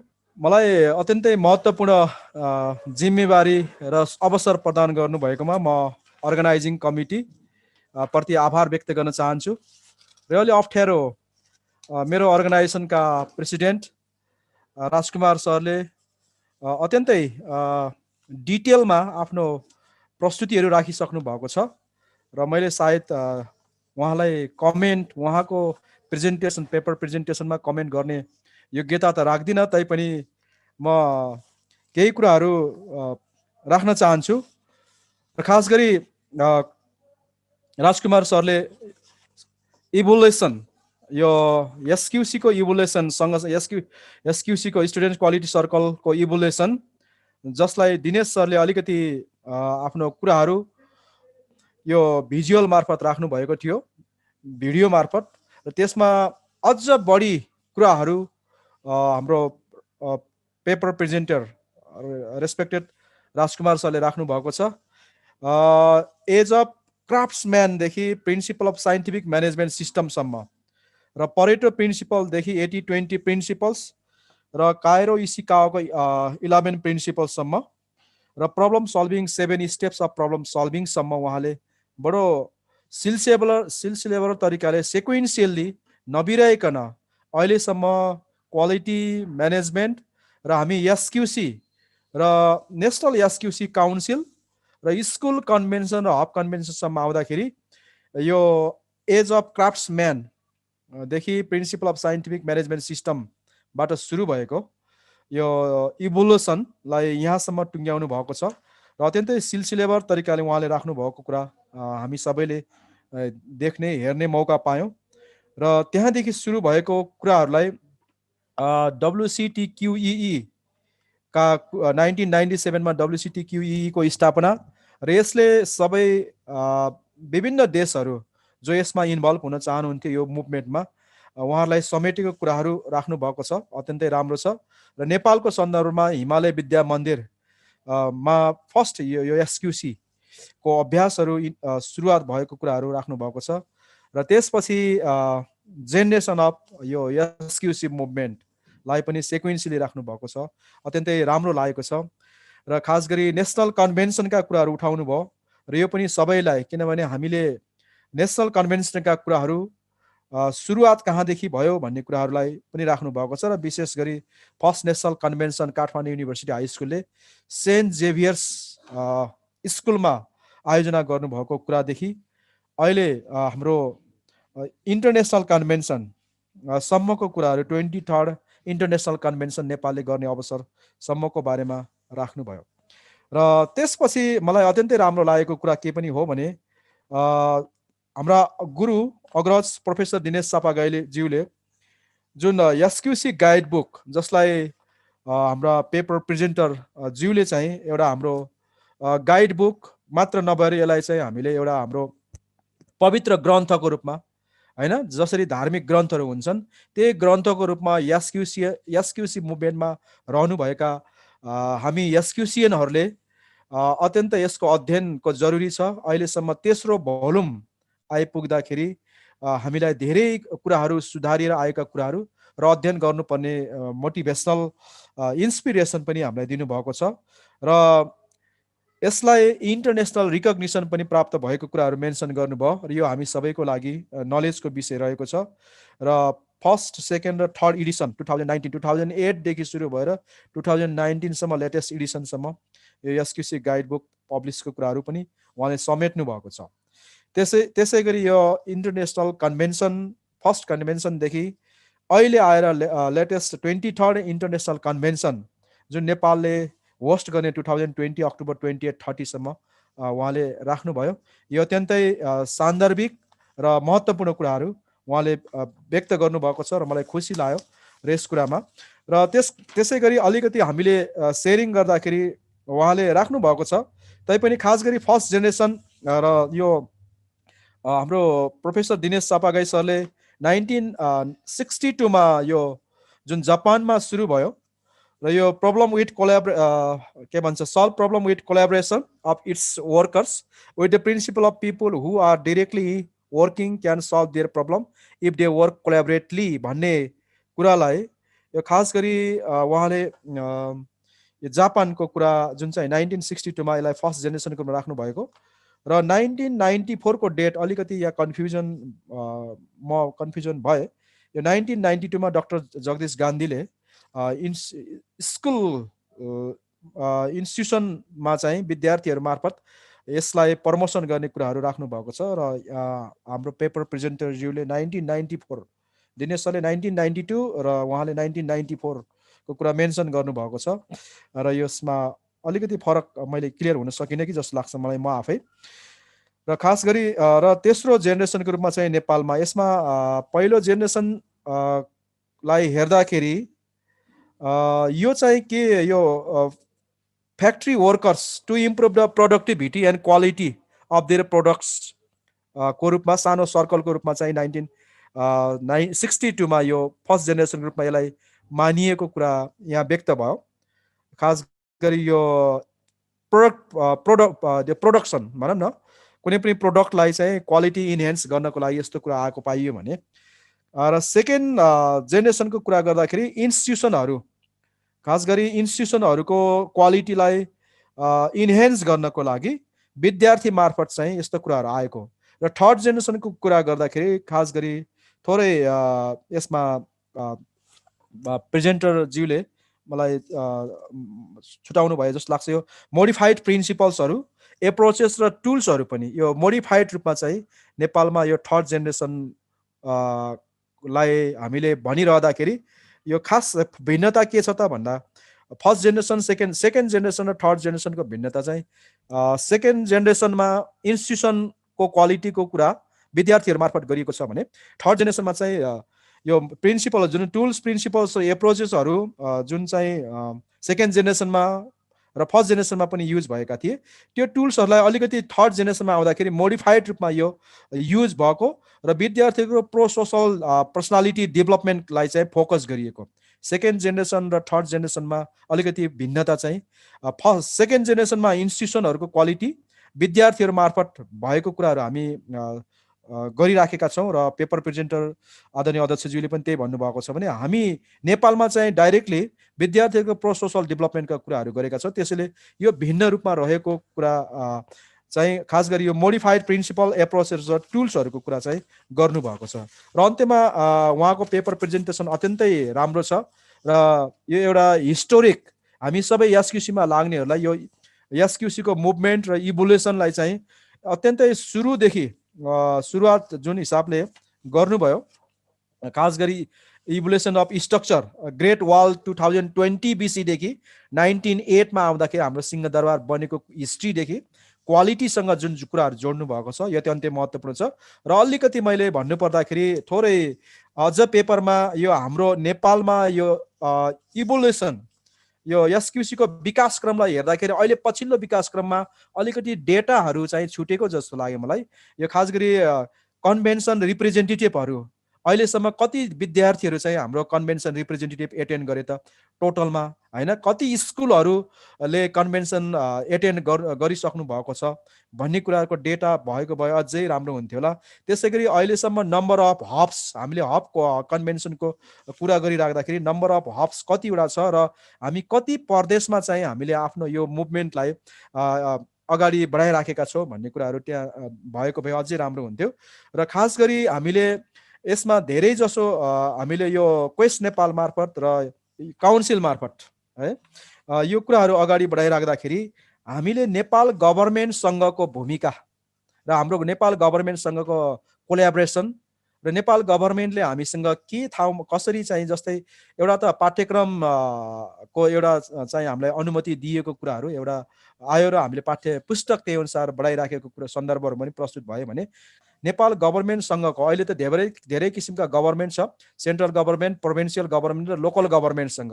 कतिपय जिल्लाहरूमा जस्तै पाल्पामा यो प्र्याक्टिस भएको लोकल गभर्मेन्टसँग चाहिँ केही बजेटिङहरू भएको कुराहरू पनि यहाँ आएको छ भने अब हामी सेन्ट्रल गभर्मेन्टसँग हाम्रो के कति हदसम्म हामी त्यहाँ सहकार्य गरेर जान सक्छौँ ती कुराहरू पेपरमा आएको भए अझै राम्रो हुन्थ्यो जस्तो मलाई लाग्छ। त्यसैले अन्त्यमा उहाँले जुन हिसाबले हाम्रो के भन्छ ग्रेट वाल 2020 BC मा बनेकोदेखि अहिले लेटेस्ट एसक्युसी मुभमेन्टमा national to international convention, hub convention, class convention र स्कुल कन्भेन्सन र फर्मेसन अफ एनसिएसक्युसी को कुराहरू र यो विकली वेबिनारसम्म अहिले हामीले के गरिराखेका छौँ त यो पेन्डामिकको होइन यो महामारीको समयमा हामीले के भन्छ भ्युज हुँदै भनौँ न एक हिसाबले हामी मुभमेन्टमा अझै साथीहरूलाई, मास्टर ट्रेनरहरूलाई, के भन्छ हब कोअर्डिनेटरहरूलाई, फेसिलिटेटरहरूलाई चाहिँ हामीले एउटा इनर्जाइज गर्ने यो वेबिनार सिरिजहरू सञ्चालन गरिराखेको कुरा अत्यन्तै महत्त्वपूर्ण रूपमा भन्नुभएको छ। त्यसैले मैले हाम्रो आजका पेपर प्रेजेन्टर आदरणीय अग्रज हाम्रो क्वेस्ट नेपालका अध्यक्षज्यू को पेपर अत्यन्तै सान्दर्भिक छ, महत्त्वपूर्ण छ र सबैले सिकाइयोग्य र यसलाई क्वेस्ट नेपालको रेकर्डमा डकुमेन्टेड गर्ने खालको रहेको कुरा निवेदन गर्दै आफ्नो छोटो अथवा लामो के भयो आफ्नो कमेन्ट यही विसर्जन गर्न चाहन्छु र मलाई आफ्ना केही कमेन्टहरू, रिमार्क्सहरू भनौँ आफ्ना विचारहरू राख्ने सुअवसर प्रदान गर्नुभएकोमा म क्वेस्ट नेपालप्रति आभार व्यक्त गर्न चाहन्छु। धन्यवाद। Thank you very much, Khem sir. Wonderful comment as a commentators, inspiring words. Always there is space for improvement. राम्रो कुरा गर्नको लागि there are some places. त्यो कुराहरूलाई पनि औँल्याइदिनु भएको छ. I hope our presenter, President Rajkumar Maharjanले तपाईको सबै कुराहरू नोट गर्नुभएको छ र he will come after another commentator's note. एकैचोटि गर्ने हामीले सोच राखेका छौँ. Without further delay, म अर्का commentators लाई यहाँ निम्ति आउन चाहन्छु जो मिस्टर सुभाष अधिकारी एसक्युसी मास्टर ट्रेनर हुनुहुन्छ क्वेस्ट नेपालको र नेशनल एसक्युसी काउन्सिलको मेम्बर पनि हुनुहुन्छ. लामो समयदेखि एसक्युसी मुभमेन्टमा लागेर एसक्युसीलाई यो अभियानलाई अगाडि बढाउनमा उहाँको विशेष रोल हामीले पाएका छौँ. आजको कमेन्टेटर्स, सेकेन्ड कमेन्टेटर्स आदरणीय सुभाष अधिकारीज्यूलाई म फ्लोर दिन चाहन्छु। Subhash sir please. हाम्रो यो इभोल्युसन वेस्ट नेपालको इभोल्युसनमा कसरी भयो त भन्ने कुरा एउटा सानो राजकुमार सरले गरेको प्रेजेन्टेसन चाहिँ जस कन्स्ट्रक्सन पुरानो कन्स्ट्रक्सनहरूलाई सट्ट देखाएर अनि थिममा जुन इन्भल्भ गराउनु भयो त्यसको लागि धेरै धन्यवाद राजकुमार सर। राम्रोसँग तपाईँले जस मुभ गराउनु भयो। साथसाथै मास्टर ट्रेनर भनौँ फेसिलिटेटर भनौँ हामीलाई यति बारेमा यस्तो डिपली जुन यो हिस्ट्री वेस्ट नेपालको यति कन्भेन्सन यहाँ गरेका थियौँ, यो कन्भेन्सन यहाँ भयो, यस्तो जुन ओभरअल सो गर्नुभयो त्यसको लागि पनि राजकुमार सरलाई धेरै धन्यवाद। सम्भवतः म अब यति धेरै प्रोग्राम त मैले पनि एटेन्ड गरेको थिइनँ होला। लास्ट ग्यालेक्सीबाट सुरु गरेको थिएँ, तर ग्यालेक्सीभन्दा अगाडि धेरै प्रोग्रामहरू रहेछ। सरले धेरै कुरा इन्ट्रोड्युस गराउनु भयो। साथमा मलाई राजकुमार सरको प्रेजेन्टेसनमा पुरानो पहिलेदेखि जो लाग्नु भएको छ सबैलाई ओभरअल समेट्न खोज्नु भएको छ यो प्रेजेन्टेसनमा।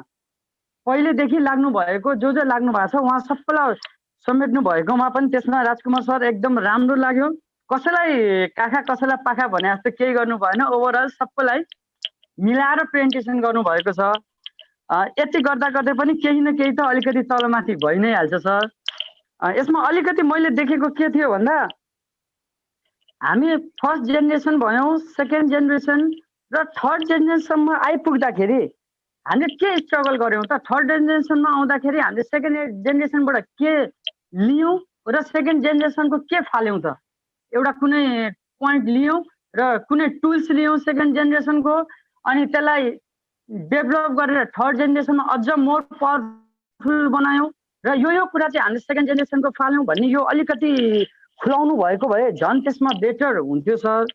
साथसाथै अर्को एउटा के थियो भन्दाखेरि योभन्दा हामीमा आउनुभन्दा अगाडि स्टुडेन्ट क्वालिटी कन्ट्रोल सर्कल भनेर जुन म्यानेजमेन्टको लागि राखिएको थियो, यो स्टुडेन्ट त्यसलाई हटाएर स्टुडेन्ट क्वालिटी सर्कल मात्रै बनाउँदाखेरि हामीले कति स्ट्रगल गऱ्यौँ त? बिचमा मैले एकबार यो हाम्रो कुरा गर्दै जाँदाखेरि भनिन्थ्यो इन्डियाले हामीलाई सर्कल राख्न दिएन, हामीलाई कन्ट्रोल नै चलाउनु भनेर भनिएको थियो भन्ने कुरा भयो। कति इन्टरनेसनल कन्भेन्सनहरूमा स्टुडेन्ट क्वालिटी कन्ट्रोल नै भनेर गरिएको थियो। अब अहिले रिसेन्टली स्टुडेन्ट क्वालिटी सर्कल भन्न गरिएको छ भनेपछि यसमा यो परिवर्तन गर्दाखेरि हामीलाई के कस्तो प्रब्लम देखा परेको छ, अझ यो अलिक क्लियरफाई भयो भने चाहिँ हामीले के कति स्ट्रगल गरेका थियौँ भन्दाखेरि आउने हामी होइन हामीभन्दा तल आउने पुस्ताहरूलाई पनि यसमा अलिकति मोर क्लियरफाई। किन अहिले हामीले राजकुमार सरले जुन डाटा दिनुभएको छ यो डाटा त हाम्रो लागि त एउटा माइलस्टोन नै हो। यो माइलस्टोनमा अझ यो कति गाह्रो भएको थियो भन्ने कुरा दिँदाखेरि चाहिँ अब आउने जेनेरेसनहरूलाई अलिकति सजिलो हुन्छ कि बुझ्नलाई, त्यो पनि अलिकति खुलाइदिएको भए धेरै राम्रो हुन्थ्यो।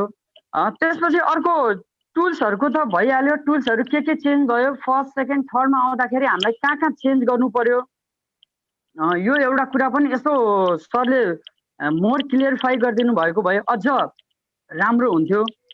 अनि अघि हाम्रो खेम सरले पनि भनिसक्नु भयो, कमसेकम फर्स्टचोटि इन्ट्रोड्युस गर्दा कतिवटा स्कुल थियो, बिस्तारै कसरी इन्क्रिज भयो भन्ने एउटा सानो चार्ट बनाएर बार डायग्राममै यसो एउटा सानो चार्ट बनाएर सरले यति स्टुडेन्ट इन्भल्भ थियो फर्स्टमा, सेकेन्ड थर्ड हुँदै गर्दा यतिमा इन्क्रिज भयो, स्कुलहरू यति थिए, यति एउटा स्कुल हामीले अहिलेसम्म इन्ट्रोड्युस गराउन सक्यौँ। प्लस मास्टर ट्रेनर हामीले ट्रेनिङ दिँदाखेरि एउटा यो यतिजना मास्टर ट्रेनर फर्स्ट इन्ट्रोड्युस थियो, अहिलेसम्म आउँदा यति छौँ भनेर यसो एउटा सानो त्यसमा पनि डिस्क्रिप्सन दिनुभयो भने अझ रिभोल्युसन कसरी भयो त भन्ने कुरा चाहिँ अझ मोर क्लियरफाई हुन्छ कि भन्ने चाहिँ मलाई त्यो लागेको हो। यो देखायो भने चाहिँ के हुन्छ त, हामी एउटा सानो 2-4 जनाको हातबाट भनौँ न, अब पहिलोचोटि लन्च गर्दाखेरि थोरै नै थियौँ 6-7 जना एउटा स्कुलमा रिट्राई गर्दाखेरिको कन्डिसन जाँदा आज हामी 60 भन्दा प्लस 60-70 को हाराहारीमा स्कुलमा छौँ भने यति इभोल्युसन एउटा यति छौँ है भनेर एउटा रिभोल्युसन सो अफ गरिदिएको भए झन् त्यसमा अझ सुन्न सुगन्ध भने जस्तो कसरी इभोल्युसन भयो त भन्ने कुरा चाहिँ मोर क्लियरफाई हुन्थ्यो कि भन्ने मलाई लागेको छ। यति हो सर। अब अरू त सर ओभरअल प्रेजेन्टेसन एउटा यो माइलस्टोन रूपमा भएकोले एकदम राम्रो लागेको छ सर। मेरो अब एकदम थोरै कमेन्टेटर भने यति नै हो सर। ओभरअल धेरै राम्रो थियो सर, माइलस्टोन छ सर यो। Thank you Subhash sir, thank you very much. तपाईँले अर्गनाइजेसन स्ट्रक्चर मात्र होइन, त्यसभित्रका टुल्स टेक्निक्सका कुराहरू र हामीले अहिलेसम्म सर्भिस कति दियौँ, कति चाहिँ हाम्रा स्टुडेन्ट्सहरू यो मुभमेन्टमा सहभागी भए, यस्ता डाटाहरू सहितको माइलस्टोन भए अझ राम्रो हुन्थ्यो भनेर आफ्नो कमेन्ट्सहरू राख्नुभएको छ। It was wonderful. So thank you very much both the commentators. Now I would like to invite the presenter, President Rajkumar Maharjan, for the response. Thank you once again. Actually यहाँहरूले निकै इन्साइटफुल कमेन्टहरू गर्नुभएको छ। त्यो गल्ती, त्यो कमजोरी अबको दिनहरूमा गर्नु हुँदैन। यहाँहरूले जुन किसिमको यो कन्स्ट्रक्टिभ तरिकाको देख्नु भएको छ, त्यो कतिपय ठाउँमा मेरो दृष्टि नपुगेकै पनि हो। यो कुरालाई स्वीकार गर्नुपर्छ र कतिपय ठाउँमा यो टाइम कन्स्ट्रेन्ट हाम्रो देवराज सरले भनिसक्नु भएको छ। अब 37-38वटा स्लाइड बन्यो भनेपछि मैले एउटा स्लाइडमा 1 मिनट मात्रै त्यहाँ अड्क्यो भने पनि 38-40 मिनट जाँदो रहेछ अनि भन्ने डरले पनि अलिअलि केही काम चाहिँ गरेको छ। मैले हिजो देवराज सरलाई भनेको थिएँ, अलिकति बोल्न थालेपछि एउटा सेन्टेन्सलाई दोहोऱ्याइ भन्नुपर्ने स्थितिमा आउँदाखेरि त्यसले समय लिन सक्छ, मलाई नरोक्नु होला भनेको थिएँ मैले। हुन त त्यो कुरा राख्न पाएको भए अझै पनि रोक्नु हुने थिएन। उहाँले नरोक्ने बाचा पनि गर्नुभएको थियो, राख्न पाएको भए चाहिँ गजबै हुने रहेछ। र आगामी दिनमा यसले के कुरा देखाएको छ भने हामीसँग भएको डेटाहरूलाई एकदमै सुरक्षितसँग राख्नु पर्दो रहेछ र त्यसलाई हरेक ठाउँमा प्रेजेन्ट गर्नको लागि काम आउँदो रहेछ भन्ने कुरा नयाँ यो चाहिँ कुरा मैले सिक्न पाएँ यहाँहरूबाट।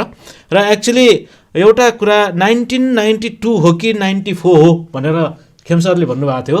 यो चाहिँ यो सेकेन्ड जेनेरेसन, त्यो क्रममा चाहिँ म फेरि यहाँ क्लियर गर्न चाहन्छु। 1992 मा त डाक्टर जगदीश गान्धी जापान भ्रमण गर्नुभएको है, फेरि सम्झ्यौँ है, नबिर्सिकन सम्झ्यो। भ्रमण गरिसकेपछि त्यहाँ जुन खालको इन्डस्ट्रीहरू त्यो भ्रमण गर्दा देख्नुभयो नि, जसरी त्यो क्वालिटी कन्ट्रोल सर्कलले सेल्फ मोटिभेट भएर सेल्फ ड्रिभन टिमको रूपमा कामहरू गरिरहनु भएको देखेपछि त्यहाँ त्यो इन्क्वायरी गर्दा, त्यहाँबाट ब्रिफिङ सुन्दा, सबै कुरा सिक्दाखेरि 1992 देखि 94 भित्रमा सिएमएसमा उहाँहरूले आफ्नो इन्टरनल कामहरू गर्नुभयो होइन।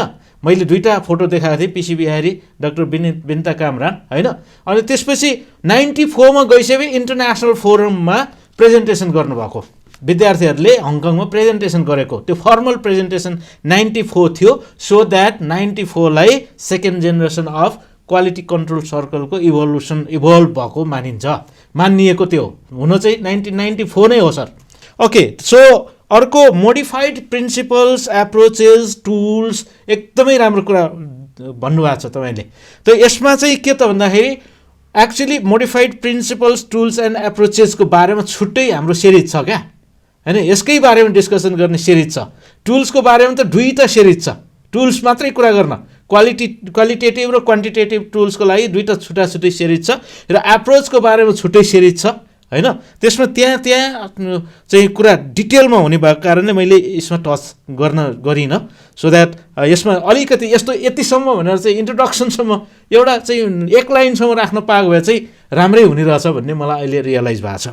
र अर्को कुरा, कन्भेन्सनमा कतिजना रिप्रेजेन्ट गरे कि चाहिँ कतिवटा हब होइन, गभर्मेन्टसँग कोलाबोरेसनमा एउटा कुरा छुटेको छ। हामीले अस्ति दिनेश सरले नै सम्झाउनु भएको थियो, यो सिडिसीसँग एप्रोच गरेर त्यहाँ यो रिमेडियल सपोर्ट होइन, इङ्ग्लिस, साइन्स, म्याथ सबमा चाहिँ विक स्टुडेन्टलाई रिमेडियल सपोर्ट गर्नलाई के गर्न सकिन्छ भनेर एउटा डकुमेन्ट, एउटा चाहिँ टिचर गाइड पनि पब्लिस भएको छ होइन। त्यो बिचमा चाहिँ हाम्रो सुवर्ण सरको एकदमै ठुलो योगदान, सुवर्ण सरको विशेष योगदान भन्छु म चाहिँ यसमा चाहिँ। उहाँले राइटअप गर्न पनि यस किसिमको एप्रोच होइन पुरा उहाँले तयार गर्नुभएको थियो। हुन त अरू सबै सरहरूले गर्नुभएको छ तर विशेष नेतृत्व उहाँको थियो।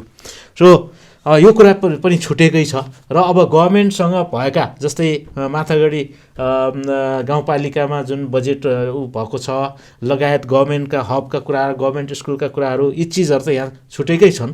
तर अब यी चिजहरू अब डेटाहरू जुन अघि पनि सुरुमै भने यी कुराहरू राख्नुपर्ने रहेछ भन्ने कुरा फिल भएको छ। धन्यवाद खेम सर। र अब थर्ड जेनेरेसन आउमा अब सुभाष सरले भन्नुभएको छ कतिको स्ट्रगलको कथाहरू होइन। अब स्ट्रगलको कथा भन्ने हैसियत चाहिँ मसँग नभएको, त्यो लेभलमा त्यो हाइटमा म नभएको कारणले मैले स्ट्रगलको कथा भन्न सक्दिनँ। दिनेश सरले भन्न सक्नुहुन्छ, त्यसपछि निराजन सर सुवर्ण सरले भन्न सक्नुहुन्छ।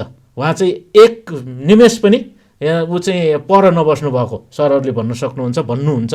उहाँलाई त्यो हक उहाँलाई मात्रै छ जस्तो लाग्छ मलाई। त्यो हक चाहिँ मलाई छ जस्तो लाग्दैन। अलिअलि थाहा भए पनि मैले त्यो भन्दाखेरि त्यो अलि के बाठो भए जस्तो चाहिँ हुन्छ भन्ने मलाई फिल भएको छ। र अर्को कुरा स्ट्रगल एसक्युसिसीबाट एसक्युसीसम्म आउँदाखेरि दिनेश सरले धेरै ठुलो स्ट्रगल गर्नुभएको छ। कहिलेकाहीँ सुनाउनुहुन्छ, उहाँले नै उहाँकै मुखारबिन्दुबाट सुनियो भने चाहिँ यसको राम्रो हुन्छ जस्तो मलाई लाग्छ।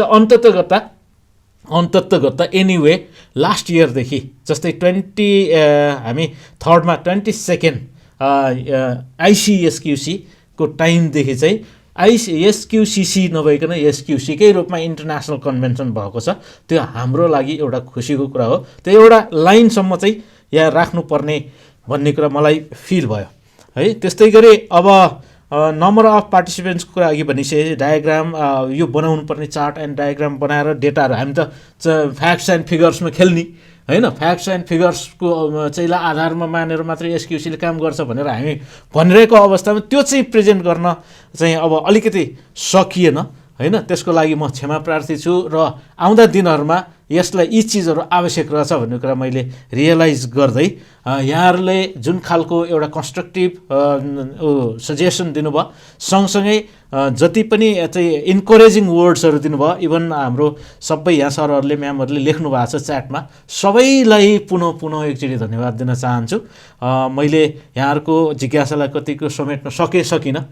यदि सकिनँ भने पनि फेरि पनि तपाईँहरूले यहाँनिर चाहिँ चित्त बुझेन भनेर भन्न सक्नुहुनेछ र भनिदिनुहुनेछ भन्ने आशा गर्दछु। धन्यवाद। Thank you, Rajkumar sir, for the wonderful response. यहाँले सबै कुराहरूलाई समेटेर एकमुष्ट रेस्पोन्स दिनुभएको छ। I hope the commentators are satisfied. एउटा च्याटमा हाम्रो थामान बस्नेत सरबाट चाहिँ एउटा कमेन्ट आएको छ। We had several master labs to boost up SQC movement in Nepal.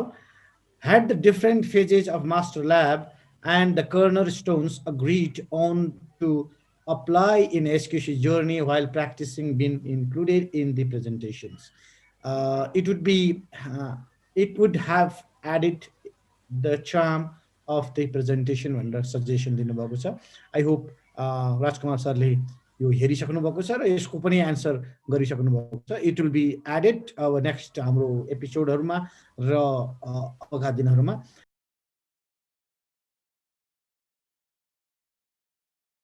Now हामीसँग अर्को सेगमेन्ट छ फाइनल्ली। अब म फाइनल्ली आजको यो प्रोग्रामलाई ऱ्यापअप गरिदिनु हुन क्वेस्ट नेपालका चिफ एडभाइजर निराजन अधिकारी सर, जो चाहिँ एसक्युसी मुभमेन्टको सुरुवातदेखि लागि पर्नु भएको छ र he is the chairman of the national SQC council also.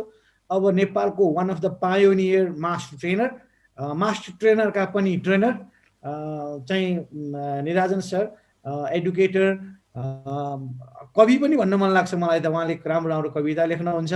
So let us welcome Nirajan sir for the wrap up session. Nirajan sir please. नमस्कार सबैजनालाई, very good evening. Thank you very much Devraj sir. सर्वप्रथम यो मास्टर टकको आजको सेसनका presenter आदरणीय राजकुमार sir र यसका commentator खेमसारू sir र सुभाष अधिकारी sir, तिनैजनालाई तपाईँहरूको यो रिसर्च बेस्ड जुन कामको लागि धेरै धेरै धन्यवाद दिन चाहन्छु। यो कमेन्ट गर्न आउनेले चाहिँ त्यो सुनेको भरमा केही बोलिदिनु पर्ला भन्दा पनि खास हाम्रो कार्यक्रमले सोचेको छु भने त्यसमा मैले पनि केही रिसर्च गर्नुपर्छ, प्रेजेन्टरले के भन्नुहुँदो रहेछ, त्यसमा मैले के भ्यालु एड गर्न सक्छु, त्यसमा मैले थप कुरा जोडेर अझ त्यो बडी अफ नलेजलाई कसरी धेरै धनी बनाउन सक्छु भन्ने कुरामा हाम्रो मास्टर ट्रेनरहरूको बिचमा काम होस् भन्ने उद्देश्यले कमेन्टेटरहरूको रोललाई हामीले बुझेका छौँ। त्यो रोललाई दुईजना कमेन्टेटरले अत्यन्तै न्याय गर्नुभएको आज महसुस भयो, किनभने उहाँहरूले कन्स्ट्रक्टिभ खालको त्यहाँ यस्तो भएको भए राम्रो हुन्थ्यो, यी कुराहरू आएको भए अझ बेटर हुन्थ्यो भन्ने डाइमेन्सनबाट राजकुमार सरको प्रेजेन्टेसनलाई जुन एउटा भ्यालु एड गर्नका लागि त्यहाँ कुन खालको कमेन्ट आयो, यो कमेन्टलाई अत्यन्तै मैले सुन्दर माने। त्यसका लागि भाइलाई म धेरै धेरै धन्यवाद दिन चाहन्छु। एकजना दाइ हुनुहोला, एकजना भाइ हुनुहोला है उमेरले। अब राजकुमार सरले गर्नुभएको प्रेजेन्टेसनले केवल हामीले 1999बाट नेपालमा स्टार्ट गरेको एसक्युसी मुभमेन्टको कुरा मात्रै छैन, त्यहाँनिर प्री वार पिरियडमा साइन्टिफिक म्यानेजमेन्ट सिस्टम, त्योभन्दा नि अगाडि क्राफ्टम्यानसिप, जब हामी यो टिक्युएमको इभोल्युसनको कुरा गर्छौँ, त्यो क्राफ्टम्यानसिपबाट केही राम्रो गरौँ भन्ने कुरा कहिले सुरु भयो भन्ने कुरा उहाँले सटीक रूपमा त्यसको विश्लेषण साँच्चै नै गर्ने हो भने दिनभरि लाग्छ। तर यो 30-35 मिनटको समयमा उहाँले जति सक्नुहुन्थ्यो, जति गर्न भ्याउनुहुन्थ्यो, त्यो सोचिए भन्दा धेरै नै समेट्नु भएको जस्तो मलाई फिल भयो। यद्यपि कमेन्टेटर्सहरूले भनेको कुराले उहाँको प्रेजेन्टेसनलाई अझ घनीभूत बनाउँथ्यो, त्यो कुरा त हामीले छलफल गरि नै सक्यौँ, त्यतातिर नजाउँ। म एउटै कुरा चाहिँ यहाँहरू समक्ष राख्न चाहन्छु। अलिकति यो प्रेजेन्टेसनमा हामीले अघि राजकुमार सरले 1992 को कुरा र 1994 को कुरा उहाँले जे भन्नुभयो त्यो एक्ज्याक्टली ठिक छ, त्यसमा केही मेरो भन्नु छैन। यो फर्स्ट आइसिएसक्युसी चाहिँ 1997मा सुरु भएको हो, सेकेन्ड आइसिएसक्युसी मरिससमा भएको हो, अनि थर्ड आइसिएसक्युसी चाहिँ फेरि सिएमएसमा भयो, जुन वर्ष चाहिँ world council for total quality and excellence in एजुकेसनको इस्टाब्लिसमेन्ट भयो। यो हाम्रो क्वेस्ट नेपालको फर्स्ट नेसनल कन्भेन्सन भएपछि सेकेन्डमा गएर क्वेस्ट नेपाल बनाएको छ नि, ठ्याक्कै त्यस्तै भएको छ, त्यहाँ पनि त्यही बुझिन्छ हेर्दाखेरि। र 23 फेब्रुअरी 1999मा वर्ल्ड काउन्सिलको इस्टाब्लिसमेन्ट भयो सिएमएसमा। जतिखेर प्रोफेसर दिनेश चापागाई नेपालबाट जानुभयो, उहाँ एउटा फाउन्डर मेम्बरको रूपमा वर्ल्ड काउन्सिलमा रहनुभयो, लामो समयसम्म उहाँले काम गर्नुभयो। त्यही वर्ष काठमाडौँ फर्किसकेपछि उहाँले हिमालय विद्या मन्दिरमा गएर राजकुमार सरले भन्नुभए अनुसार एसक्युसीको सुरुवात भयो। अब यो चाहिँ हामीले देखेको, हामीले पढेको, हामीले अनुभव गरेको कुरा पनि भएन। 1999 भने त हामीभन्दा अगाडिको कुरा हो, तर पढियो। हामीले चाहिँ दिनेश सर अहिले पनि हामीसँगै हुनुहुन्छ, उहाँका धेरै सेयरिङहरूबाट हामीले कुराहरू थाहा पाउन सक्छौँ, रेकर्ड्सहरू पनि छन्। अब यो यसको चाहिँ जुन इभोल्युसन भन्ने बित्तिकै हामी क्वालिटी कन्ट्रोल सर्कल हुँदै, स्टुडेन्ट क्वालिटी कन्ट्रोल सर्कल हुँदै स्टुडेन्ट क्वालिटी सर्कलमा आउँदाखेरि अहिले सुभाषजीले एउटा के छोड्यौँ र के गऱ्यौँ भन्ने कुरा र स्ट्रगलको कथा चाहिँ अब राजकुमार सरले भन्नु हुँदाखेरि थोरै मैले भन्न सक्छु कि भनेर उहाँले भन्नुभयो। म पनि त्यो हैसियत राख्छु जस्तो लाग्दैन, किनभने हामीले काम चाहिँ गरेको हो। 2004 देखि नै हामीले काम गरे हो, साथीहरू सबै त्यसमा जोडिँदै आउनुभयो, सबैको कन्ट्रिब्युसन बराबर छ। एक व्यक्ति एउटा हातले काम भएको होइन, यहाँ सयौं व्यक्तिहरू लाग्नु भएको छ, त्यसकारण नै हामी आइपुगेका छौँ। देवराज सरले यो फोटो देखाइरहँदा अब टाइम सक्यो भन्नुभयो कि जस्तो लाग्छ मलाई। म 2 मिनट थपेर बोल्न चाहन्छु यदि अनुमति छ भने। यो 47 जनाबाट 43 जनामा ओर्लिएको ग्राफ पनि म हेरिरहेको छु है। अब यो कुरा कस्तो हुन्छ भने म थोरै यो एउटा समरीमा मात्रै कुरा गर्न चाहन्छु, किनभने धेरै कुरा राजकुमार सरले समेटेर भन्नुभएको छ, त्यसमा कुनै मेरो थप कुराहरू छैन। 2010 मा नेपालले इन्टरनेसनल कन्भेन्सन गर्दाखेरि हाम्रो ब्रोसरमा, हाम्रो ह्यान्डबुकमा, हाम्रो ब्यानरमा, हाम्रो कुरामा हामीले स्टुडेन्ट क्वालिटी सर्कल भनेको छ। त्यो भन्नदेखि धेरै गाह्रो थियो। पेपर प्रेजेन्टेसन आउँछ विद्यार्थीको स्टुडेन्ट क्वालिटी कन्ट्रोल सर्कल भनेर, नेपालमा हाम्रो ब्यानर छ स्टुडेन्ट क्वालिटी सर्कल भनेर। त्यही कुराबाट बुझ्न सक्नुहुन्छ कि त्यहाँ कस्तो खालको स्ट्रगल भयो होला, हेर्ने कुरा र लेख्ने कुरामा कति अप्ठ्यारो पर्यो होला भन्ने कुरा त्यसै पनि अनुमान गर्न सकिन्छ। त्योभन्दा नि अगाडि 2006मा दिनेश सरले स्टुडेन्ट क्वालिटी सर्कल भनेर किताब नै लेखेर संसारभरि त्यसलाई पुर्याउनु भयो। त्यतिखेर हामीले धेरै नै डिफेन्स गर्न परेको थियो। गर्दै गर्दै सर्कल नेपालको मुभमेन्ट जस्तो खालको सक्सेसिभ मोडमा गयो हैन। जसरी हामी चाहिँ सक्सेसफुल भयौँ यो मुभमेन्टलाई चाहिँ यहाँ पुर्याउँदाखेरि संसारले बाहिरबाट हामी कमजोर भएको भए त सायद हाम्रो कुरालाई मान्न गाह्रो हुन्थ्यो होला, तर हामीले जसरी भन्यौँ त्यही हिसाबले हाम्रो परिणामले पनि त्यो कुरालाई जस्टिफाई गर्दै गर्दै यहाँसम्म आइपुगेपछि चाहिँ त्यो वर्ल्ड कम्युनिटी, वर्ल्ड काउन्सिल के कुरामा कन्भिन्स भयो भने यो स्टुडेन्ट क्वालिटी कन्ट्रोल सर्कल होइन रहेछ, स्टुडेन्ट क्वालिटी सर्कल नै हो रहेछ, जुन प्रोफेसर दिनेशले 1999 देखि नै भन्दै आएको कुरा हो, किताब लेखेको छ, त्यसका धेरै रिसोर्सेसहरू बनेको भन्ने हिसाबको बुझाइबाट लास्ट इयरबाट चाहिँ अब world community student quality circle भन्न बाध्य भयो। हामीले त्यो एउटा एचिभमेन्ट हो नेपालको लागि, संसार हाम्रो बाटोमा हिँडिराखेको छ भन्ने कुराको एउटा चाहिँ नमुना त्यहाँनेरि छ। अर्को कुरा मैले सुभाषजीकै कुरामा अलिकति थपेर के भन्न खोजेको भने कुनै पनि देशमा हाम्रो जस्तो इन्स्टिट्युसनलाइज्ड एप्रोचबाट एसक्युसीको प्रमोसन भएको छैन, नेपाल मात्रै हो number 1। Number 2, student quality circle भनेर भनेको त संसारमा हामीले हो नि, त्यस कारणले स्टुडेन्ट क्वालिटी कन्ट्रोल सर्कलमा चाहिँ नभएको कुरा त हामीसँग धेरै छ। जस्तो एसक्युसीको प्रिन्सिपल, स्टुडेन्ट क्वालिटी कन्ट्रोल सर्कलको प्रिन्सिपल छैन, उनीहरूले बनाएको छैन, हामीले बनाएको छौँ। एप्रोचेस हामीले आफ्नै बनाएका छौँ, हाम्रा 12वटा टुल्सका कुरा गरेका छौँ होइन। हामीले पर्सनालिटी फोकस, पर्सनालिटी डेभलपमेन्ट यसको मेजर अब्जेक्टिभ गोल हो भनेर सेन्टरमा राखेर काम गरेका छौँ, जुन कुरा स्टुडेन्ट क्वालिटी कन्ट्रोल सर्कलमा छैन, थिएन, अहिले पनि छैन।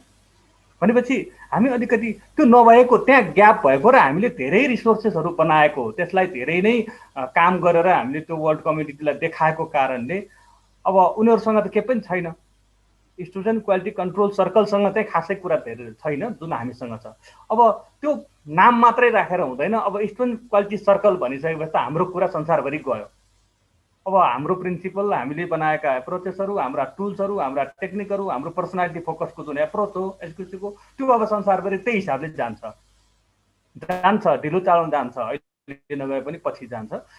तर क्वालिटी कन्ट्रोल सर्कल चाहिँ हामी थियो पहिला, उसको अब्जेक्टिभ क्वालिटी र प्रोडक्टिभिटी प्रब्लमलाई सल्भ गर्ने, जुन खेम सरले एकदम राइटली भन्नुभयो। त्यो कुरा चाहिँ त्यहाँ चाहिँ धेरै रिसोर्सेसहरू छ, त्यसमा धेरै काम भएको छ, धेरै चाहिँ त्यसको चाहिँ आउटपुट देखिएको छ संसारमा। Total quality management, quality control circle कुरा त हामीभन्दा धेरै 1962 देखि अब अहिलेसम्म पनि प्र्याक्टिसमा छ भने चाहिँ त्यो कति चाहिँ त्यो रिसोर्सफुल होला त्यो एरिया हामी यसै अनुमान गर्न सक्छौँ। इन्डियामा मात्रै गएर हेर्नुभयो भने त्यहाँ चाहिँ हजारौँ क्वालिटी कन्ट्रोल सर्कलले अहिले पनि काम गरिरहेको छ इन्डस्ट्रीमा। हरेक वर्ष उनीहरूको 28-30 हजार मान्छेको चाहिँ तपाईँको एनुअल कन्फरेन्स हुन्छ क्वालिटी कन्ट्रोल सर्कलको इन्डियामा मात्रै। त्यो एकदमै विकसित छ। हामीले स्टुडेन्ट क्वालिटी सर्कलको काम गरिरहँदाखेरि हामी पनि त्यो बाटोमा छौँ, त्यो कुरामा हामीले गर्व गर्नुपर्छ। धेरै राम्रो प्रेजेन्टेसन, धेरै राम्रो कमेन्ट, यसमा छुटपुट भएका केही फ्याक्टहरू, केही फिगरहरू छन् भने त्यसलाई हामीले राखेर यसलाई एउटा डकुमेन्टेड गरेर क्वेस्ट नेपालको लागि राम्रो चाहिँ रिसोर्स बन्न सक्छ भविष्यको लागि। यो कुराका लागि राजकुमार सर जुन एफोर्ट मेहनत गर्नुभयो त्यसको लागि उहाँलाई म धेरै धेरै धन्यवाद दिन चाहन्छु।